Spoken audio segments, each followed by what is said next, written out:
나는 밀리터리 덕후다. 본격 밀리터리 팟캐스트 밀떡을 시작합니다. 청취자 여러분께 경례 밀떡!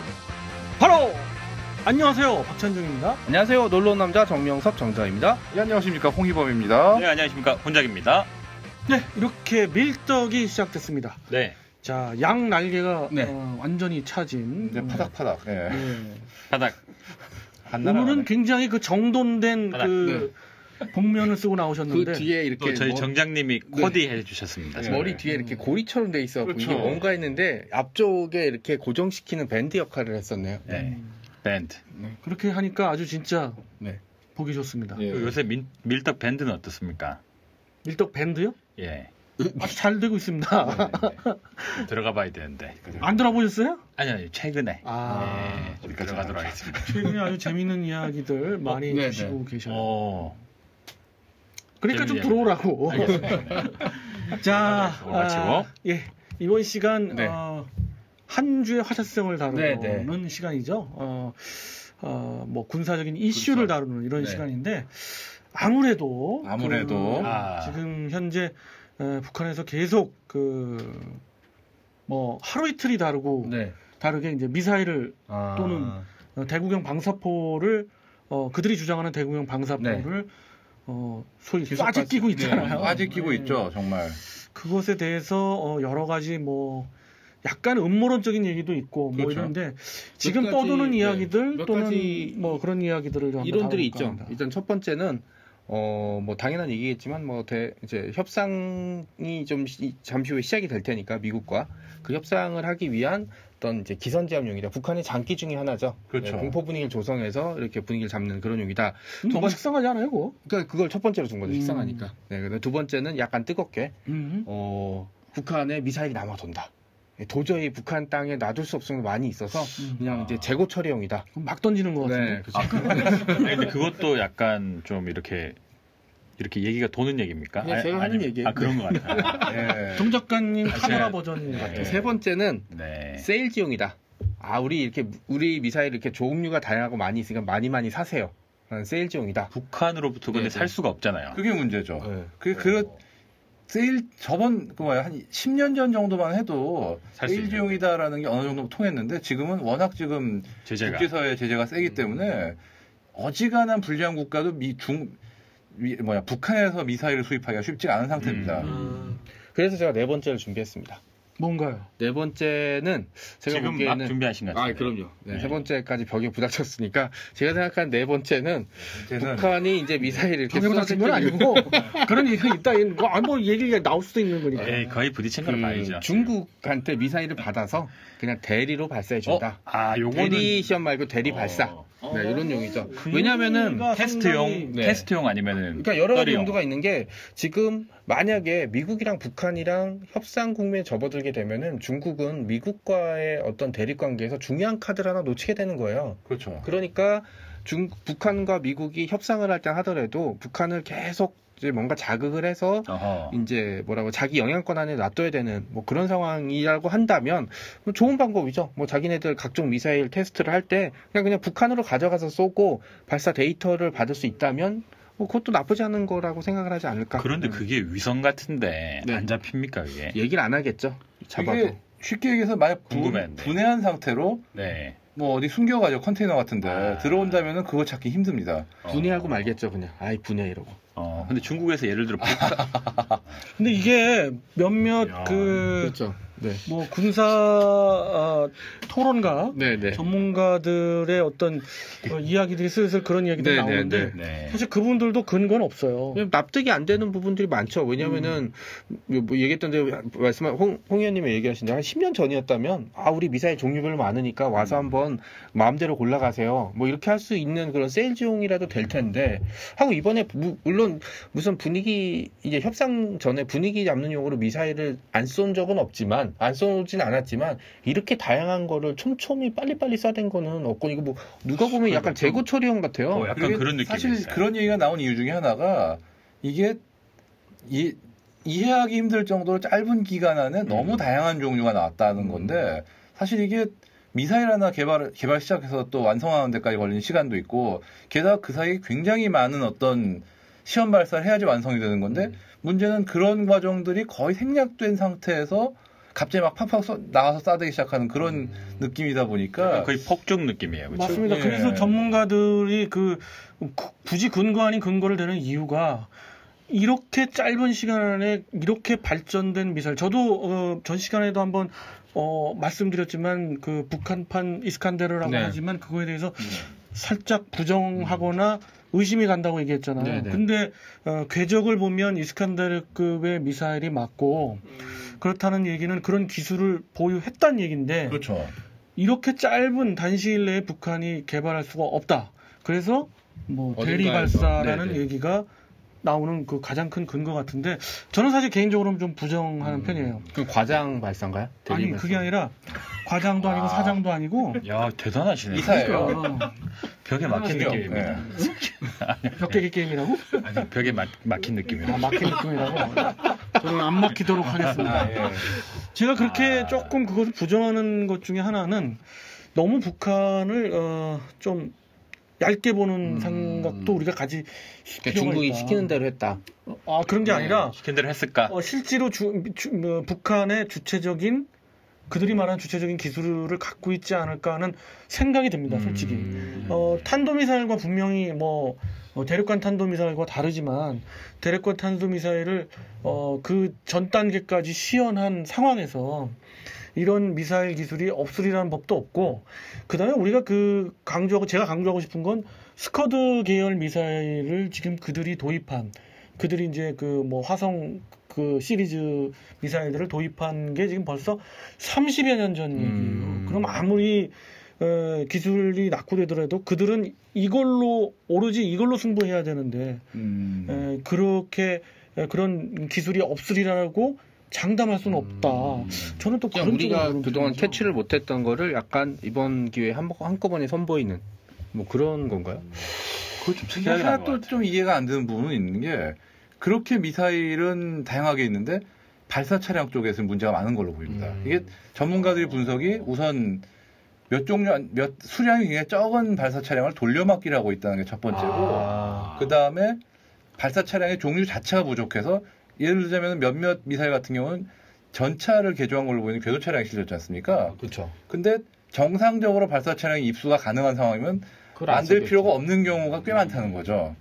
그렇다는 얘기는 쉽게 얘기해서 지금 해외 도입이 안 되니까 자체적으로 어떻게든 만들어서 메꾸고 있는 거 아니냐 이런 얘기도 있고요. 그래서 그러니까 해외에서 들여온 미사일이 아니냐는 의문이 나온 이유가 미사일은 밀수가 쉽지만 발사 차량의 밀수는 어렵다 보니까 이런 기현상이 나오는 게 아니냐라는 얘기도 있습니다. 물론 이게 근거는 확실하진 않아요. 그냥 보고 추측하는 거니까. 사실 지금 북한 보유한 미사일에 대한 근거를 확실하게 대면서 얘기하는 분들은 아마 거의 없고 최고위급 정보여야만 되는데, 그렇죠. 예. 제가 여기서 또 문제 화두를 던진다면 정말 무엇보다 또 심각한 건 우리 내부에 있는 것 같아요. 사실 이러한 상당히 우리를 위협할 수 있는 미사일이든 그게 대구경 방사포든 지금 발사하고 있는데, 그렇죠. 네. 그거에 대한 정보들이 오락가락하고 가장 최근에 발사한 것만 지금 발사 차량을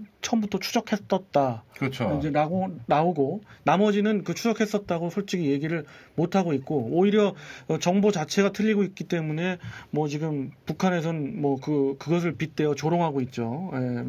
남한의 정보 탐지 능력이 이렇게 허술하고 그래가지고 지들끼리 이게 맞네 저거 맞네 하고 우왕좌왕하고 있다. 멍멍 개 얘기까지 나왔는데 이제 우리가 좀 너무 가만히 있는 거 아니야 이거? 정말 마음 같아서는 니들이 한 두세 발 쐈으면 우리는 10발 한꺼번에 쏴줄게. 정말 그런 식으로 무력시로 한번 했으면 좋겠어요. 개인적으로는 진짜. 근데 이제 또 미국과 북한과의 협상이 이제 눈앞에 있기 때문에 협상 과정을 사실은 이제 진행을 좀 지켜봐야 되는 상황이긴 하거든요. 개인적으로는 한번 우리도 땡깡을 좀 피워줄 때가 있을 것 같아요. 북한이 계속 했으니까. 이게 독립된 하나의 국가로서 이렇게까지 모욕과 군사적인 어떤 위협을 받는 상황에서 아무런 기억자 얘기까지 안 나온다는 거는 근데 저는 좀 자존심이 상해요. 저는 화가 났다는 걸 북한하고 미국에 보여줘야 될 것 같아요. 조금 이제 기다리고 있다고 보는 게, 사실 이번에 이제 친서가 왔다 갔다 했다고 얘기가 나와서 이번 미북 협상이 이제 그 베트남에서처럼 이렇게 끝난다면 사실은 이제 더 이상 협상이 진행될 여지는 저는 없다고 보거든요. 이미 한 번 실패로 돌아가고 정상이 된 실패로 돌아갔고 그 다음이었기 때문에 그런가요? 저는 그렇게 보고 있으니까 그 마지막 이후에 찬스다. 그렇죠. 거의 마지막 찬스 맞을 것 같아요. 제가 보기에는 왜냐하면 그 베트남에서의 정상회담도 사실 실패로 돌아갔고 그 이후에도 사실 만났다는 거 외에는 뭐 몇 달 동안 친서가 없죠. 왔다라는 것밖에 없었기 때문에 제가 보기엔 이거 명백하게 북한이 시간을 끄는 걸로 보이거든요. 근데 이거는 정치적인 이슈긴 한데 네. 그 저희가 그러면서 얻는 이득이 뭘까? 만약에 북한은 그 핵 보유국으로 인정받고 이렇게 가는 서로 타협하는 상황. 네. 이 만약에 간다면 우리로서는 최악의 시나리오거든요. 최악의 시나리오 진짜. 근데 그렇게 될 가능성이 저는 개인적으로 자꾸 그쪽으로 부동을 높다. 가져요. 트럼프 전까지는 아무리 미국이 속된 말로 빠았어도 정말 북한의 핵보유국으로서의 지위를 인정해줄 리는 없었는데 트럼프는 예측이 안 되다 보니까 정말 빠았어도는 무슨 뜻입니까? 정말 미쳤어도에 좀 순화됐다고 해야 되나 악화됐다고 해야 되나 그런 말이죠, 그게. 아니요, 요즘 드는 말입니다. 요즘 말입니까? 예. 요즘 애들한테 했음. 빠았다. 네, 얼굴이 빠았다 이러면 얼굴이 못생겼다 뭐 이런 뜻이에요. 단어 따라 어원 따라 항상 관심이 많으시죠. 근데 사실 정치, 특히 이제 핵무기라든지 대륙간 탄도미사일 내지는 이런 미사일 같은 경우는 저는 군사적인 측면보다는 사실 정치적인 측면이 더 맞습니다. 크다고. 그죠. 그리고 예. 북한은 당연히 뭐 지난번 베트남에서 회담에서 볼 수 있듯이 본인이 가지고 있는 카드를 전부 안 쓴 상태에서 예를 들어서 뭐 북한과의 수교라든지 뭐 이런 걸 미국과의 수교 같은 걸 원하겠지만 사실 그거는 트럼프가 아무리 바보 멍청이나 딴 생각을 하고 있어도 불가능할 얘기일 테고 적절한 어디 시점인가가 있을 텐데 저는 그거에 이번 조만간 있을 미국과 북한의 회담에서 결정이 될 거라고 보고 있거든요. 근데 현재로서는 그 양측이 서로 원하는 게 서로 너무 다르기 때문에 너무 다르죠. 그러니까 북한이 이렇게 막 분위기를 다 잡는 것도 사실은 어떻게 보면 본인도 굉장히 다급해졌다라는 거를 생각을 하고 있기 때문에 그래서 이제 뭐라도 약간 어설프게 결론이 나와버리면 위험하지 않을까. 근데 이제 결론을 낼 수가 없는 게 조선도 서로 남았고. 계속 뭐 평행선이기 때문에 네. 그리고 뭐 또 다른 또 그 화두를 던진다면 이런 그 위협이 계속됨으로 인해서 군 당국에서 설명이 전혀 없는데 과연 그러면 우리가 그것이 위협적이냐? 지금 그런 급의 미사일을 대량 배치하고 여단급의 그 부대를 운영하려면 상당한 돈이 들거든요. 그렇죠. 아직 그렇게까지 돼 있지는 않고요. 돈이 많이 들죠. 지금은 많이 들죠. 소위 시험 발사를 하고 있는 상황인 것 같고 대량 배치를 한다는 건 또 쉽지 않은 문제입니다. 그 부분은 그래서 북한은 현재 핵무기를 제외하고는 재래식 무기를 뭘 갖다 놔도 사실은 북한 입장에서는 돈 낭비가 될 수밖에 없는 상황이 되거든요. 관리 비용도 많이 들기 때문에. 그렇죠. 근데 그것이 이제 그 소형 핵탄두를 소형화에 완벽하게 성공한 다음에 만약 그런 그 탄도미사일 부대들이 대량으로 재배치가 되고 스커드 미사일이 이제 퇴역하면서 이렇게 되면 이제 문제가 정말 심각해지죠. 사실은 어떻게 보면은 더 이제 명확해지거든요. 그건 우리나라랑 북한의 문제가 아니라 뭐 일본도 쓸려 들어가고 뭐 미국은 당연히 이제 문제가 되는 거고 그다음에 중국이랑 러시아도 그 상황을 좀 평하게 보지는 않는 것 같아요. 그렇게 보지는 않고요. 그 북한도 바보가 아니라서 걔들이 목표가 분명히 있는 것 같아요. 미국 상대로는 도저히 전쟁을 치를 수 없으니까 핵전쟁은 당연하고 치를 수 없으니까 결국은 핵 보유국을 인정받아서 우리와 일본 정도를 완전히 이제 그 자기 세력 손아귀에 놓겠다는 건데 결국은 킬체인의 무력화를 그들은 이것으로서 할 수 있겠다고 보여지나 우리들의 또 그 대응 방안이 있거든요. 일본은 어떻게 나올까요, 그러면? 일본은 당연히 말 듣고 있을까요, 그냥? 무장을 하겠죠. 국민 자기 우파들 어떤 그 정권 그렇죠. 할 수 있는 나라로. 유지도 될 뿐더러 아니 그리고 제일 문제가 우리나라도 그렇고 일본도 그렇고 만약에 북한이 핵을 보유했는데 핵 보유 인정을 받았다면 잘못하면 진짜 두 나라 모두 그러니까 우리나 일본이나 핵 보유를 시도할 가능성이 높습니다. 그러면 미국도 막을 만한 명분이 확 사라져 버려요. 네. 그렇게 되면은. 그러니까 결국은 우리는 우리의 국익을 위해서 자꾸 미국도 설득해야 되고 지금 그래야 될 것 같아요. 제가 보기엔 북한이 핵을 가져가지고 두 나라를 굴복시킬 수 있다고 믿는 자체가 참 어리석다고 보는 게 쉽게 얘기해서 지금 만약에 북한이 핵을 가졌다, 핵 보유국으로 봉인됐다. 그럼 북한이 너 내일부터 정말 우리 말 안 들으면 핵 쏘겠다. 그래 보려면 우리가 항복할까요? 그건 아니거든요. 어떻게든 당연히 끝까지 버티면서 그렇죠. 핵무기를 개발하게 해야겠죠. 미국을 못 믿겠다면. 그리고 설령 핵보유국 지위를 미국이 인정했다 그래도 그거하고 해구산을 걷어가는 또 별개의 문제이기 때문에. 그래서 저는 물론 그런 플랜이 서 있으시겠지만은 어찌됐든 레드라인을 확실하게 일단 설정을 해서 단계별로 저희가 그 대응을 하고 무엇이든지 이번 뭐 발사도 계속 어떤 더 큰 전략적 차원에서 지금 침묵하고 있으시겠지만 상당히 개인적으로는 좀 답답하고 또 국민 한사로서 자존심도 좀 상하고는 있어요. 그렇죠. 네. 이런 걸 말씀하시죠. 네, 모두 만회할 수 있는 뭐 어떤 좋은 결과를 바라고 있는 거죠. 개인적으로는 다음에 또 미사일 발사 시험을 하면 북한이 김정은이 어디 서 있는지 미리 알아낼 수만 있으면은 그냥 거기에 한 우리 탄도미사일 6발 정도는 쏴줬으면 좋겠어요, 그냥. 그냥 맞아라. 네. 돼지 통구이가 돼버려라. 정말 마음에 안 듭니다, 그 인간. 인간이 아니지만. 인간이 아니다. 아니 왜냐면은 돼지지만. 왜냐면 북한이 이렇게 강경하게 나오는 건 사실 일본만 좋게 만드는 거예요. 그러니까요. 왜냐면 일본은 이 핑계를 대서 사실 얼마 전에 40년 동안 북한에 납북됐다고 했던 사람이 지금 일본에 멀쩡하게 살아있어요. 뒤늦게 발견됐거든요. 그렇죠. 근데 이런 식으로 자기네들 자국의 문제라든지 이런 것들을 북한이라는 카드를 이용해서 아베에서부터 그다음에 아베 다음으로 자민당에서 찝힌 인간도 사실은 뭐 그렇게 이렇게 아베 마크 2 정도 되는 이렇게 찝히는 사람이라 별로 마음에 안 들어요. 또 문제가 지금 일본이 이런 식으로 북한이 도발을 하고 미사일 쏘고 그러는 거를 자꾸 우리의 책임으로 떠넘기려는 분위기가 강합니다. 그렇죠, 뭐 지금. 그 불화수소 건도 그렇고. 그렇죠. 예. 그다음에 때문에 넘어갔다. 슬슬 자꾸 분위기가 도는 게 우리 미사일 기술이 북한에 이번 정권에 넘어갔다라는 식으로 막 허위 정보를 소문을 퍼뜨리고 있어요. 지금. 제가 좀 문제가 좀 심각하다고 보는 것 중에 하나는 모든 한반도의 정세 이런 군사적인 어떤 행위로 인한 정세 변화에는 항상 혼자 외톨이인 경우는 없었어요. 뭐 여기서 되면 요 다른 나라와는 역학관계가 있어가지고 힘의 균형 내지는 뭐 어떤 그 정치적인 균형이 있었는데 요즘의 형국은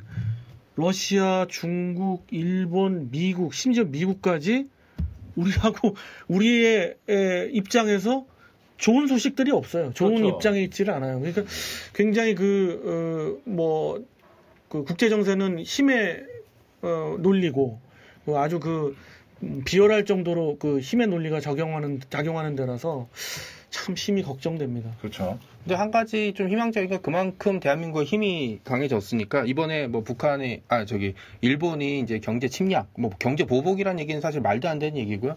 경제 침략 이야기는 사실 뭐 그 위안부 판결 문제라기보다는 대한민국이 급성장하는 걸 한번 꺾어주기 위한 이런 눈속임이다. 이제 이런 식의 움직임이다라는 얘기가 실제로 좀 많이 돌고 있거든요. 다행인 것은 제가 봐도 경제 침략이라고 표현도 하고 경제 보복이라는 표현도 하는데 지금의 상황에서 일본이 굉장히 장기적으로 굉장히 치밀한 그들 일본 민족 그렇죠. 특유의 그런 치밀함으로 인해서 공격을 해온 건 아니라는 거죠. 아닌 것 아직은 좀 허술해요. 이제 그런 생각을 좀 버려야 되는 것 같아요. 너무 일본이면 무조건 치밀하고 굉장히 걔네 서지컬 스트라이크 같다. 이지스 허쇼도 설치할 때 구글 지도 하나 보고 했다가 막 허탕치고 막 그런 게 허술했어요 이번에. 네, 호주 잠수함 입찰 때도 완전히 헛발질하고. 어떻게 보면 일본 수상이 아베고 일본의 집권 세력이 자민당이라는 점이 그나마 우리한테는 조금 나아진 점이 아닐까. 근데 더 똑똑한 사람이 똑똑하고 제대로 된 세력하고 사람이었으면 애당초 이런 일을 안 벌이죠. 그렇죠. 네.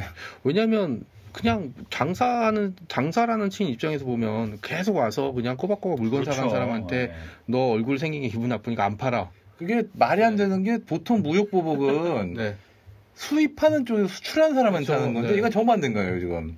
황금알을 낳는 거위에 배를. 왜냐하면 이 사건이 안 사겠다 이렇게 이 일이 잘 마무리가 된다고 해도 갑이 을한테 하는 건데 을이 갑한테 제재를 하겠다고. 어떻게 믿겠어요? 그러면 이제 다른 선을 찾겠죠. 그리고 저도 이렇게 보니까 아마 그 자료 많이 보셨을 건데 페북 이런 데 봐도 그 경제 눈을 안 마시고 화면을 계속 찾아보고 그 경제 보복 봐도 굉장히 차이가 별로 안 나더라고요. 보니까. 경제력이 많이 따라잡았죠. 많이 따라잡았죠. 그런 셈이긴 한데 뭐 그렇다고 해서 뭐 항상 자신감이 너무 넘쳐가지고 뭐 우리가 곧 뭐 일본을 넘어설 수 있듯이 근데 그건 아니라고 봐야죠. 쉽게 일본이 때릴 상대는 아니었다고 봅니다. 사실 그건 맞아요. 쉽게 때릴 수 있는 상대는 아니에요. 절대 아니죠. 뭐 수출액이나 여러 가지로 볼 때 20년 전 같으면 모르겠는데 지금은 물론 우리가 일본을 앞서는 건 쉽지 않아도 최소한 일본이 만만하게 보고 막 마음대로 될 상대는 이미 아닌 건 맞습니다. 그리고 그들은 뭐 그 경제 규모가 우리 그 인구 그쵸, 두 배가 넘잖아요. 이렇다 보니까 그런 그 규모의 차이는 있을지언정 규모 자체가 차이가 있지. 그렇죠.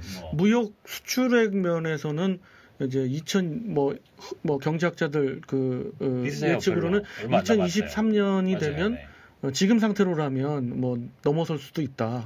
국방비도 뭐 이제 뭐 80%가에 근접할 것 같더라고요. 보니까 옛날엔 그렇죠. 3배 이랬는데 70%인가 80%인가. 단 그들은 뭐 예산의 1%도 안 되게 쓰고 있지만 우리는 이제 3% 가까이 쓰고 있는. 좋은 계기였다고 봅니다. 요번을 통해 가지고 또. 그렇죠. 이제 일본도 좀 덜 가고, 일본 물건도 한번 좀 가려 써서. 그렇습니다. 뭐 전 국민이 하는 불매운동, 우리 밀떡 그 시청자분, 청취자분들 그리고 저희들 당연히 사실 뭐 밀리터리의 세계에서는 일본제 무기나 일본제 부품이라는 거는 사실 그저 뭐 불매운동 할 필요조차 없는 거죠. 네. 그렇게까지 갈 필요는 없어요. 아니 문득 궁금한데 최근에 의식적으로 불매운동 하신 적 있습니까? 저는 슈퍼에서나 뭐 어디서나 편의점이다 사례 한 번씩. 저만 해도 흔히 마시던 일제 캔 커피를 안 마셔요. 저는 그 다이소 가다가 발길을 돌렸습니다. 아하. 소이다로 가시나요? 소이다. 아니요. 다이소가 나중에 일본 게 아니라는 일본 기업이 아니라는 걸 밝히기는 했는데 어찌됐든 관련이 있기 때문에 뭐 롯데가 일본 기업이 아니다라고 하지만 그래서 롯데 자이언트를 이상하게 프로야구 이상하게 어렸을 때부터 그 아마 시절부터 이상하게 그냥 응원할 팀이 없으니까 그 팀을 응원했는데 연고도 없고 아무것도 없거든요. 그런데 이제 연고도 없는데 롯데를 응원하셨다고요? 그냥 응원을 해야 되니까 그래야 좀 재밌으니까. 그런데 이제 접기로 했어요. 큰 결정하셨네요. 저도 뭐 가끔 맥주 마시는데 아사히가 사실은 제 입맛은 맞았는데 당분간은 이제 다른 맥주를 찾는 걸로. 진짜 일본 맥주 안 마시고. 당분간이 아니라 아예 끊으세요. 왜냐하면 약간 전략적 모호성을 가지기 위해서 아베가 반성하고 일본이 사죄를 한다면 뭐 다시 뭐 마셔줄 의향은 있긴 한 편이다. 제 생각엔 그럴 리는 없어. 좋습니다.